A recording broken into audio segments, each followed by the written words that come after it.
일본의 오찌무라 간조 목사는 농협 학교 시절에 클라크 박사의 설교를 듣고 크게 감동을 받았습니다. 그 클라크 박사가 소년이여 예수 안에서 비전을 가지라 이런 내용으로 설교를 했는데, 당시에 패전으로 인하여서 일본은 굉장히 핍절해 있을 때였는데, 이 설교를 듣고 감동을 받아서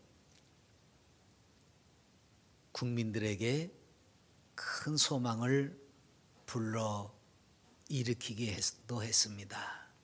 그래서 훗날 그의 사후 묘비에 나는 조국을 위하여, 조국은 세계를 위하여, 세계는 하나님을 위하여 이런 묘비명을 적어 놓기도 했습니다.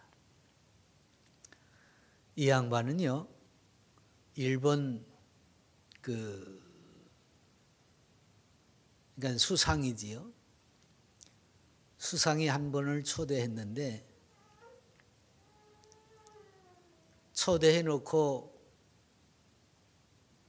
이 목사님에게 묻기를 당신의 하나님은 어떻게 생기셨습니까? 이렇게 물어요.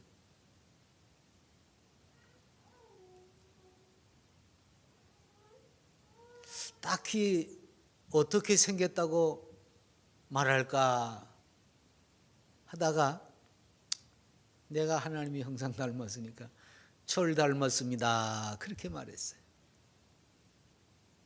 그랬더니 이 일본 수상이 그러면 그 하나님은 믿을 만한 분이군요. 여러분, 일본은 신이 인구보다도 더 많다는 데입니다. 그래서 기독교가 있어도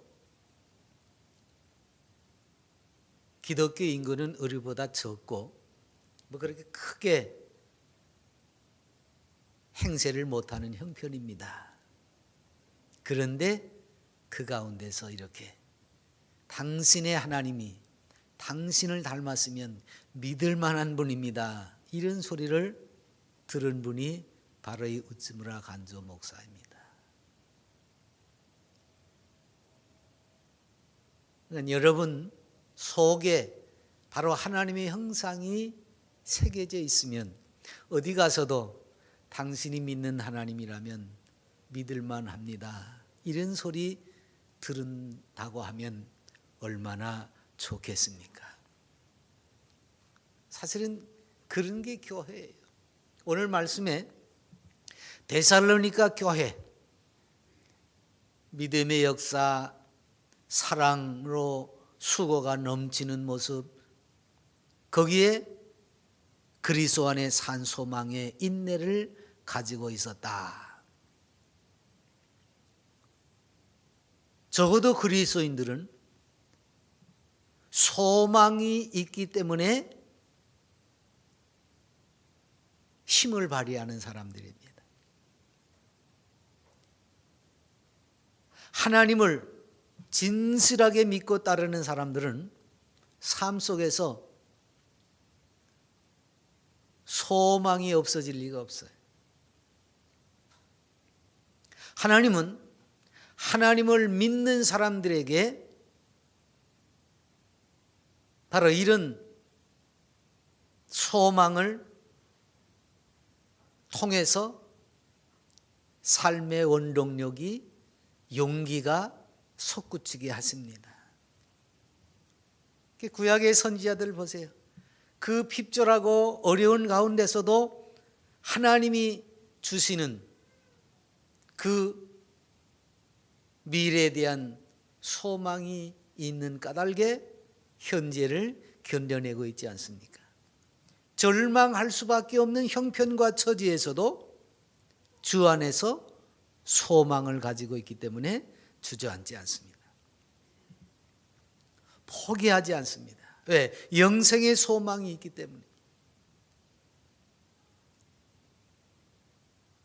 다 무너져 내린 것 같고 실패한 것 같은 때에도 죽은 자를 일으키시는 부활의 소망이 있는 까닭에 또 한 걸음 새로운 삶을 향해서 도전할 수가 있는 겁니다. 일반 심리학자들 중에서 에릭 프롬이라는 사람은 사람 자체를 호모 에스페란스 그랬는데, 이 말은 무슨 말이냐면 사람은 소망하는 인간이다 그 말이에요. 그러니까 소망이 없으면 사람이 아니라는 말이에요. 또 철학자 에밀 브루노로 허파의 산소가 필요하듯이 삶의 의미에는 소망이 필요하다, 이런 말을 했습니다. 그러니까 사람에게 소망이 없으면, 그 소망이라는 빛이 비춰지지 않으면 살 수 없다는 겁니다. 비록 건강을 잃었을 때에도 소망을 가지고 있으면, 여러분 그러세요? 환자들이 이 소망을 갖는 게 굉장히 중요합니다. 뭐 꼭 나으리라는 소망을 가질 수도 있겠지만, 내가 결코 이 병에 지지 않겠다, 지지 않는다, 뭐 이런 소망을 품고 있으면 그걸 이겨낼 수가 있는 겁니다.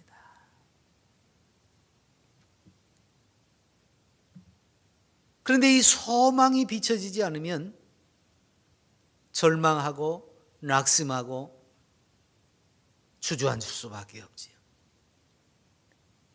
그래서 오늘 이 세상에서 온 인류에게 소망의 빛으로 오신 그 주님이 절대적으로 필요한 겁니다. 그분을 믿고 그분을 의지하는 사람은 언제 어디에서든지 마음의 평안을 가질 수가 있기 때문입니다. 주님은 그러셨잖아요. 내가 너희에게 평안을 주는데 이것은 세상이 주는 것과 같지 않다. 세상이 주는 평안은 일시적인 겁니다. 그러나 우리 주님이 주시는 평안은 영원한 것입니다. 아무리 커다란 삶의 어려움과 고통이 밀려온다고 해도 이를 헤쳐나가고 자기에게 닥친 불행을 극복해서 반드시 승리할 수 있게 하는 것, 이것이 바로 주님이 우리에게 끼치시는 평안과 또 우리에게 주시는 소망입니다. 참 우리나라가 지금 복잡하지요. 갑작스레 대통령은 탄핵을 당해버렸고, 또 뭐 새로운 선거 정국이 소용돌이 치고 있지만, 세계 정세를 보면 중국이나 미국이나 뭐 들쭉날쭉하면서 이 나라를 놓고 저들이 떡을 하나 놓고 내가 먹겠다 네가 먹겠다 하는 것처럼 주물떡거리고 있습니다. 이게 지금 세계 정세가 그래요. 그것뿐입니까? 경기가 회복할 기미를 보이지 않습니다. 참 어렵고 힘든 와중에 놓여져 있습니다.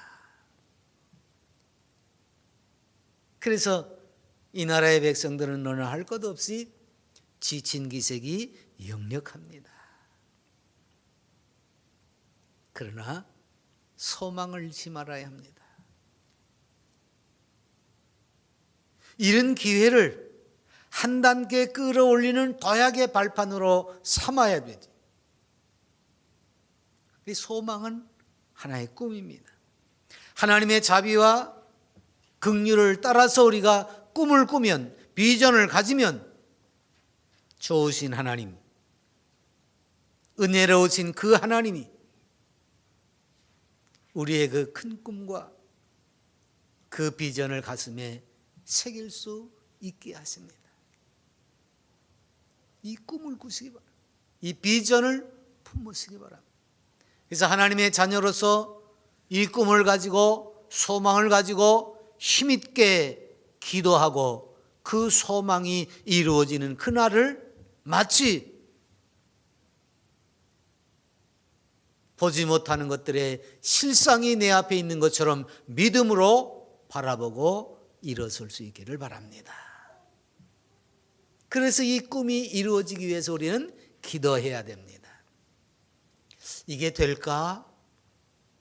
항상 어려운 건 그겁니다. 큰 꿈을 꾸고 큰 소망을 품었다가도 될까? 이런 의심이 우리의 마음을 짓누르게 됩니다. 그때 필요한 것이 뭐예요? 기도입니다. 하나님께서는 꿈을 안고 나가서 기도하는 이들 외면하지 않았습니다. 그에게 찾아 나오는 사람들을 기꺼이 받아주시고 그의 기도를 들어주십니다. 그 꿈을 이룰 수 있게 하십니다. 이게 복되게 하시는 하나님의 역사예요. 오늘 교회는 바로 그런 겁니다.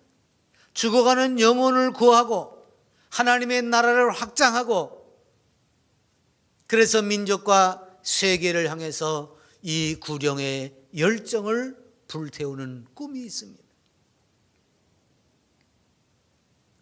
우리에게는 가정적으로 개인적으로 또는 일처 마찬가지로 바람과 꿈이 있습니다.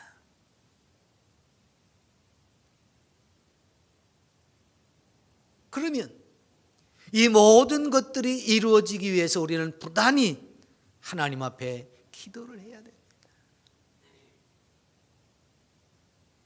기도가 물론 내 소원만 아뢰는 것이 아니라고 그랬어요. 그러나 내 형편과 처지와 나의 바람을 하나님께 아뢰는 가운데 하나님은 우리를 정말 하나님의 영광의 안으로 이끌기 위하여서 응답하시고 힘을 북돋아 주시고 내 길을 인도하셔서 결국은 주의 영광의 자리까지 이끌어 가실 것입니다. 그래서 우리가 끊임없이 기도하는 거예요. 이 데살로니가 교회가 그 기도를 하기 위해서 믿음의 역사, 사랑의 수고, 소망의 인내를 지금 품고 있는 거예요. 그래서 우리도 하나님 앞에 기도하면서 나아가는데 응답받기 위해서는 세 가지의 중요한 요소가 필요합니다. 그 첫째가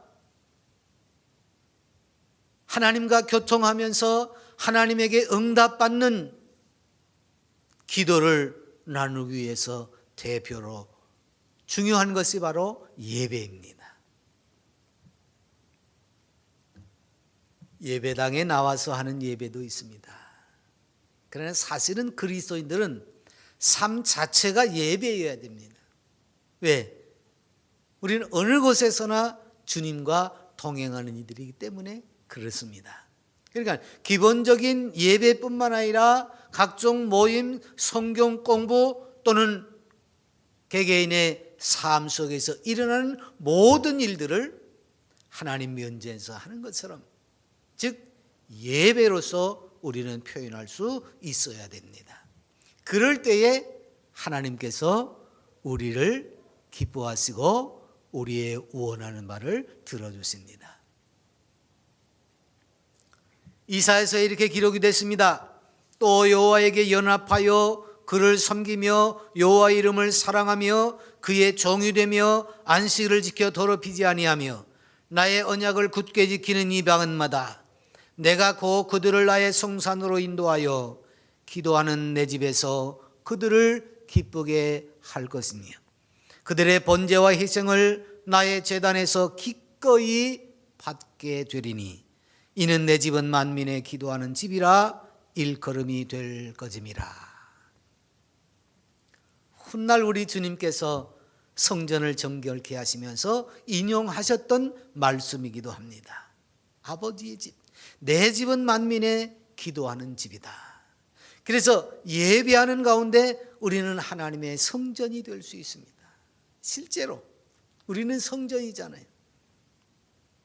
예배당에 모였을 때도 성전이고, 집에 있을 때도 성전이고, 길에 있을 때도 성전입니다. 이 성전이라는 말은 뭐예요? 하나님과 교통하며 기도하는 집이라는 의미입니다. 그래서 우리는 언제 어디에서나 하나님과 교통하면서 기도하는 이가 되고 하나님을 예배하는 이가 될 수 있는 것입니다. 그런데 이 예배는 뭡니까? 나를 구원하신 하나님께 영광을 돌리는 것입니다. 늘 말씀드리지만 예배당에 나와서 예배해도, 아니 어디에서 예배를 해도 이방 종교인들처럼, 수도 종교인들처럼 뭔가를 빌러 다니는 게 예배가 아닙니다. 그래서 여러분, 예배한다는 표현을 잘 기억해야 됩니다. 우리는 예배를 드린다 또는 예배를 본다 이런 말도 쓰는데, 이런 말은 우리가 지금은 써서는 안 되는 말입니다.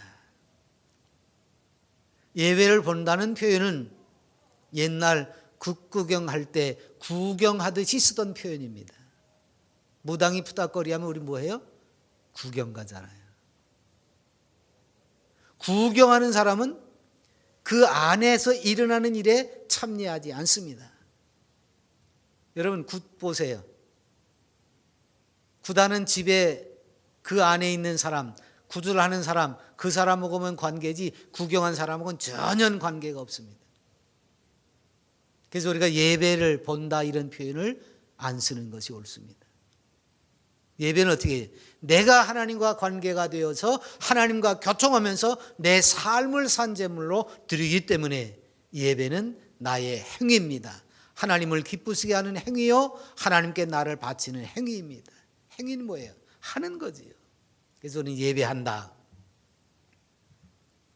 예배를 드린다는 말도 우리는 써서는 안 됩니다. 오늘날 교회는 제사하는 데가 아니기 때문에 그렇습니다. 물론 우리는 산 제물로 하나님 앞에 나를 드리기는 합니다. 그러나 그것은 내가 하나님 앞에 겸손히 부복하고 엎드리는 것뿐이지 내가 제사를 드리는 게 아니기 때문에 그렇습니다. 그래서 예배당은 제단일 수 없고 우리의 예배 행위는 제물처럼 드려지는 것이 아니라 내가 하나님의 백성으로서 하나님을 기뻐하고 하나님을 찬양하면서 내 모든 삶을 드리는 행위입니다. 그래서 나를 구원하신 하나님께 영광을 돌리는 행위이고 그 앞에 나가서 복 받은 것을 기뻐하는 행위입니다. 복 달라고 나가는 게 아닙니다. 내가 하나님 앞에 복을 받았습니다. 하나님이 내게 영생을 주셨습니다. 천국 시민이 되게 하셨습니다. 이걸 기뻐하고 찬미하는 행위라고 말이죠. 그리고 하나님과 함께하는 연합된 것을 누리면서 내가 하나님의 성산으로 한 걸음 한 걸음 나아가는 행위입니다. 그래서 예배는 하는 거예요.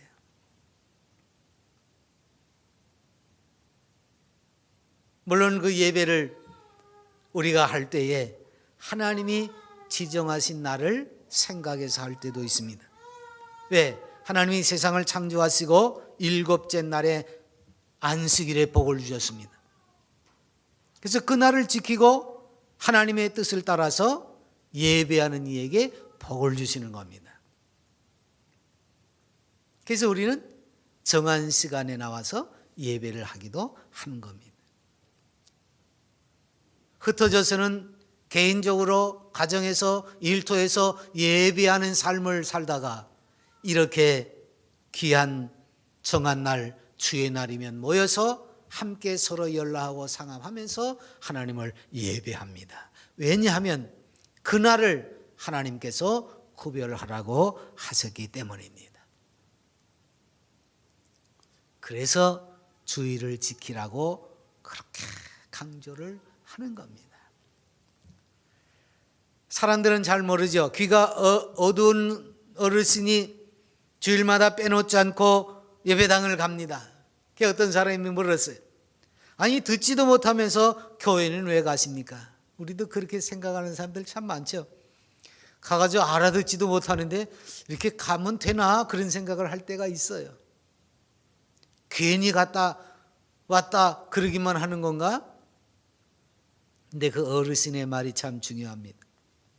내가 누구 편에 속했는가를 마귀에게 보여주기 위해서 간다. 못 알아들어도 괜찮다 그 말이에요.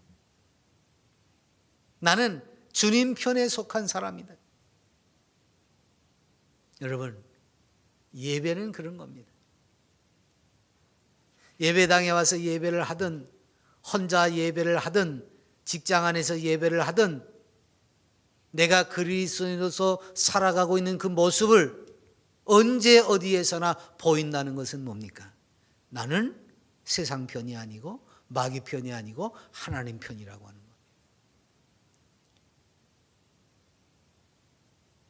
그래서 하나님 편에 섰을 때에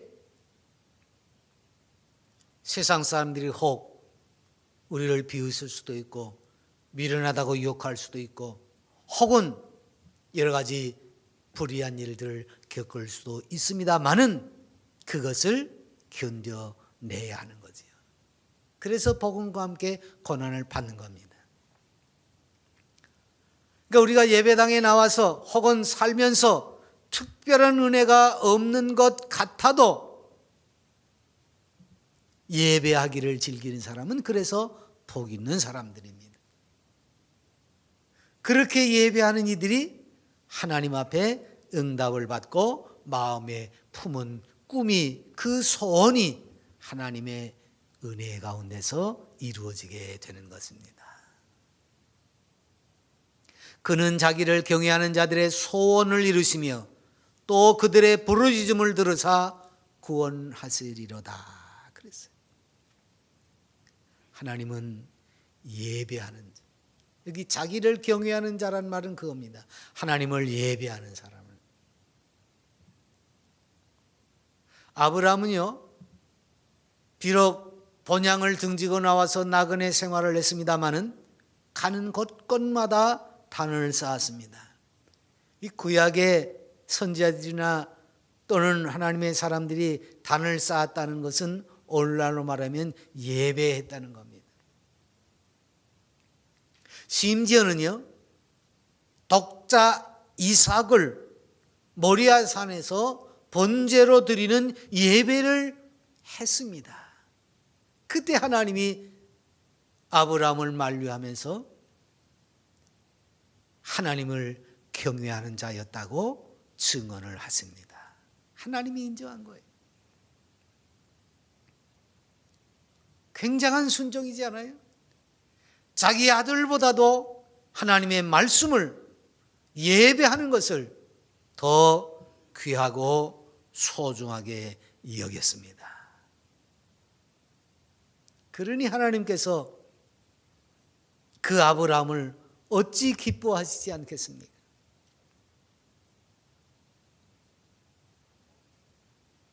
이렇게 하나님을 소중히 여기는 이에게 어떻게 하나님이 그 소원을 들어주지 않으시겠습니까?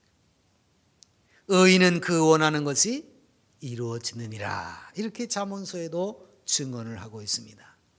실제로 아브라함은 이 순종으로 인해서 하늘의 별과 같고 바닷가의 모래와 같이 자손이 번성하리라고 하는 확증을 다시 한번 받게 됩니다. 그래서 그에게는 이제 더 이상 앞을 가로막는 것이 없고 천하 모든 사람들이 그를 통해서 복을 받게 되리라고 하는 약속을 재차 받게 되었습니다. 찬송가 490장을 보면 그 노랫말이 참 소망적입니다. 주여 지난밤 내 꿈에 배웠으니 그 꿈 이루어 주옵소서. 밤과 아침의 계시로 보여주사 항상 은혜를 주옵소서.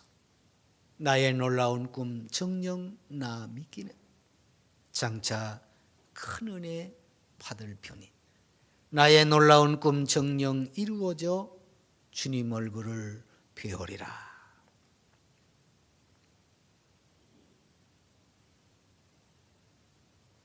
꿈에서 본 그 주님을 삶 속에서도 또 보고 그 주님과 동행하는 것을 노래하고 있습니다.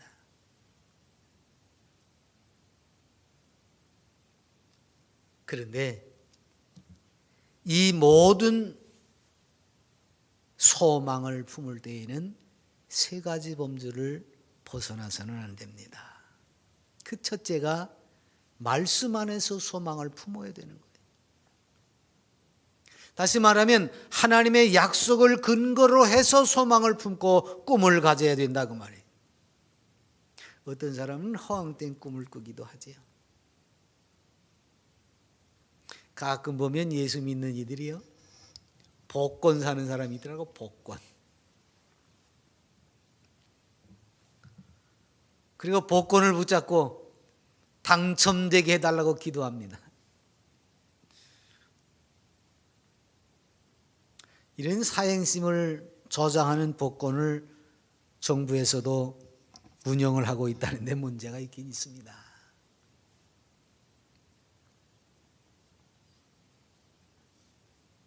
허황된 꿈, 이치에 맞지 않는 것, 자기의 욕심을 이루기 위해서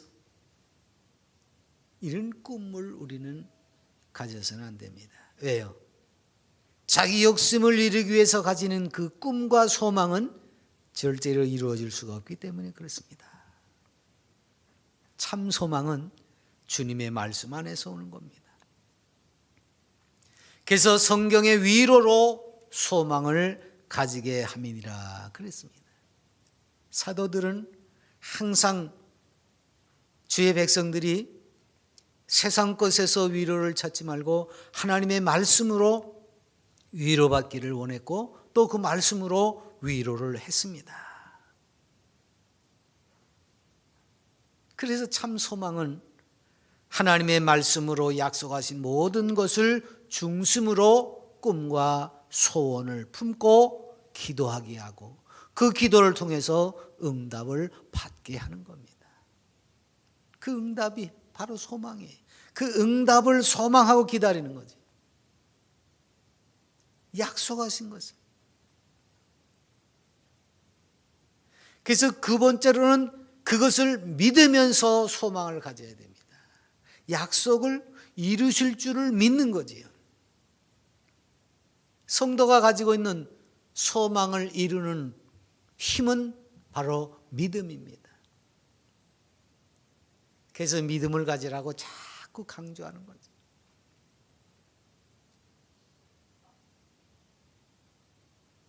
그 믿음으로 소망을 이루기 위해서 우리는 담대하게 도전을 해야 됩니다. 아브라함은 바랄 수 없는 중에 바라고 믿었다 그랬습니다. 바랄 수 없는 중에 바라고 믿었습니다. 그는 일어나지도 않을 일입니다. 누가 볼 때는, 사람들이 볼 때는 어처구니가 없습니다. 사람들이 볼 때는. 근데 믿음의 눈으로 바라보니까 이미 그것이 이루어졌음을 알아요. 그게 믿음이에요. 믿음은 보지 못하는 것들의 실상이라 그랬습니다. 눈에는 안 보이지만 있어요, 이미. 그래서 바랄 수 없는 중에 바라고 믿었습니다. 눈에는 안 보이는 겁니다. 그래서 이 소망에는 어떤 조건도 없어요. 그러나 하나님께서 약속하신 것을 믿으니까 그 실상이 보여지게 되는 거죠. 그 소망이, 목표가 환하게 보이는 겁니다. 그래서 소망은 하나님의 말씀을 품고 그 약속을 붙들고 소망을 가지되 믿음과 함께 존재해야 되는 겁니다. 그래서 그 말씀이 육신이 되어서 우리 가운데 거하시는 그 예수님, 하나님이 말씀하신 그 모든 것을 친히 완성하시는 그 예수님 안에서 우리도 소망을 가져야 합니다. 셋째가 그거예요. 예수님 안에서 소망을 가져야. 예수님을 떠난 소망은 소망이 아닙니다. 예수님 안에서 우리는 모든 것을 해야 합니다. 그것이 성도의 삶의 전부입니다. 육신의 건강도 예수님 안에서, 물질의 축복도 예수님 안에서, 세상의 명예와 권세도 예수님 안에서 나와야 됩니다. 그러니까 예수님을 떠나는 것은요, 그 어떤 것도 복이 아닙니다. 예수님을 떠나는 것은요, 아무리 고대광실 넓은 곳에서 살아도 행복일 수가 없습니다.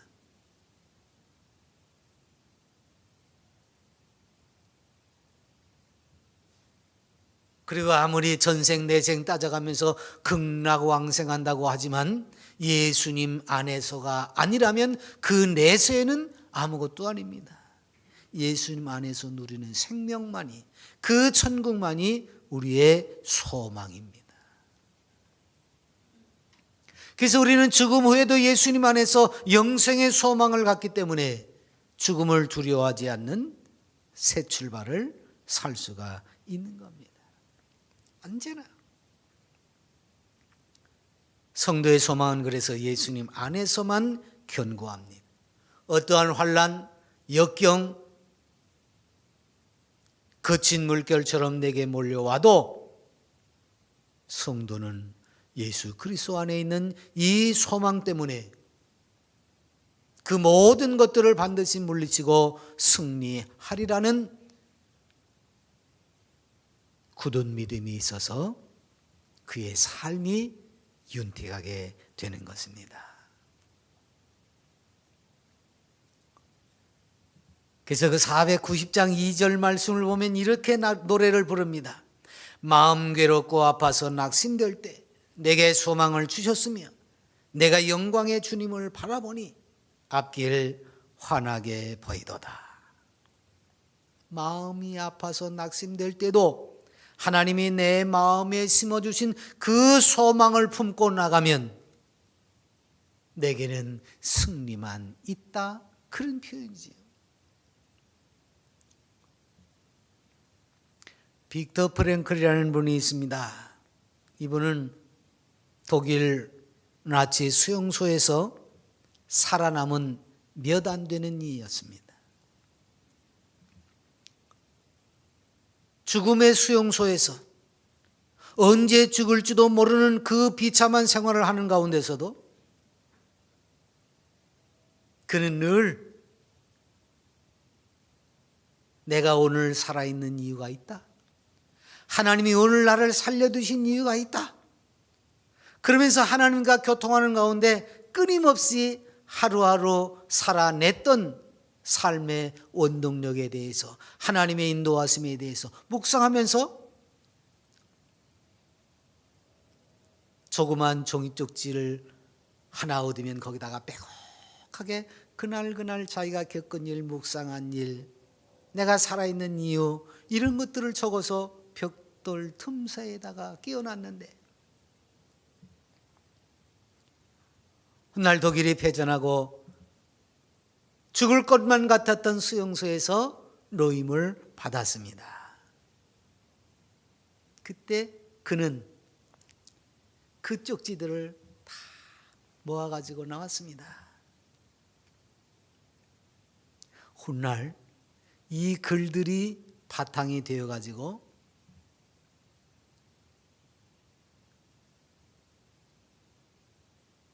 그가 사람들을 돕기 위해서, 사람들의 심령을 돕기 위해서 치료할 때 사용하는 의미요법이라는 심리 상담 기법이 만들어질 수 있었습니다.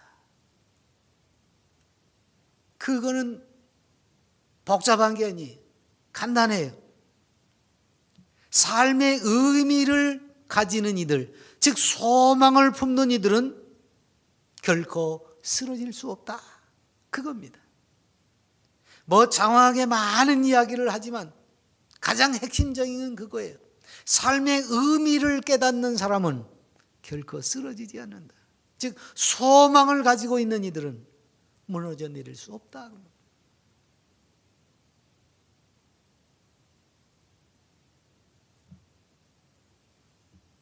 죽음의